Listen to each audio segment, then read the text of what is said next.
চিচিঙ্গার এই নিরামিষ রেসিপিটি গরম ভাতে ভীষণই ভালো লাগে খেতে।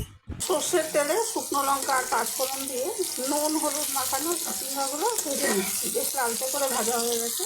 চিচিঙ্গাগুলো এইভাবে কেটে এইরকম লালচে করে ভেজে নিয়েছি। এখন একটা মশলার মিশ্রণ দিয়ে দিচ্ছি। এখানে আছে সামান্য পোস্ত, চীনাবাদাম ভাজা আর সাদা তিল ভাজা। এগুলো আন্দাজ মতো জল দিয়ে বেটে দিচ্ছি। এবার এটা ধুয়ে বাকি মশলাটাও দিয়ে দেবো। বাটা মশলাটা একটু জল দিয়ে এর মধ্যে ঢেলে দিয়েছি। আর যদি কেউ রেসিপিটি ট্রাই করেন সেক্ষেত্রে চিচিঙ্গাটা এই পর্যায়ে একটু জল দিয়ে সেদ্ধ করে জলটা শুকিয়ে গেলে তারপরেও বাটা মশলাটা দিতে পারেন।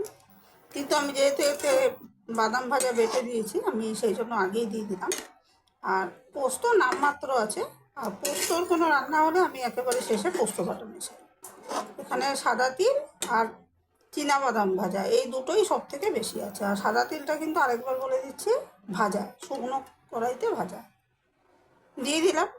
এবার গ্রাইন্ডার ধুয়ে আরও একটু জল দিয়ে দিলাম। চিচিঙ্গাটা কেটে যেহেতু আমি নুন মাখিয়ে রেখে দিয়েছিলাম, সেই জন্য নুনটা লাগলে পরে আবার দেবো। এবার এই গুড়টা দিয়ে দিলাম, একটু মিষ্টি মিষ্টি স্বাদ হবে। কিন্তু পোস্তর কোনো তরকারি হলে আমি গুড় দিই না, এটা শুধু যেহেতু পোস্ত নয় আর পোস্ত একদম নামমাত্র আছে, সেই জন্য একটু গুড় দিলাম। তখন আমি ঢাকা দিয়ে রান্না করে নিচ্ছি। গুড়টাও গলে যাবে আর চিচিঙ্গাটাও এই জলে সেদ্ধ হয়ে যাবে। জল বেশ খানিকটা শুকিয়ে গেছে, আর একটু নুন আমি দিয়ে দিলাম। নুনটা মিশিয়ে নিয়ে আবার ঢাকা দিয়ে এটা রান্না করে ঢাকা দিয়ে রান্না করে নিয়েছি। পাশ থেকে তেল ছেড়ে এসছে। আর আমি আর জিরে ভাজা গুঁড়ো বা জিরে এমনি কাঁচা জিরে গুঁড়ো কিছুই দিইনি। এবার একটুখানি সর্ষের তেল এখানে দিয়ে দিলাম। আচ্ছা, সর্ষের তেলটা খুব ভালো করে মিশিয়ে নিয়েছি। আর এই রান্নাটা শুধু পোস্ত বাটা বা শুধু তিল বাটা দিয়ে করলেও ভালো লাগে, তবে তিলটা যে কোনো রান্নায় দেওয়ার আগে অবশ্যই একটু ভেজে নিয়ে করলে স্বাদটা ভালো হয়। আর আমি এখানে জিরের গুঁড়ো বা জিরে বাটা বা অন্য কোনো মশলা ব্যবহার করিনি।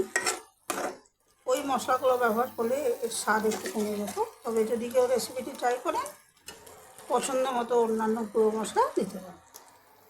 রান্নাটা আমার হয়ে গেলো, এইভাবে করে দেখতে পারেন, স্বাদ পাল্টে বেশ ভালো লাগে। চিচিঙ্গা তো অনেক রেসিপি হয়, আমার চ্যানেলে অনেক রেসিপি আছে।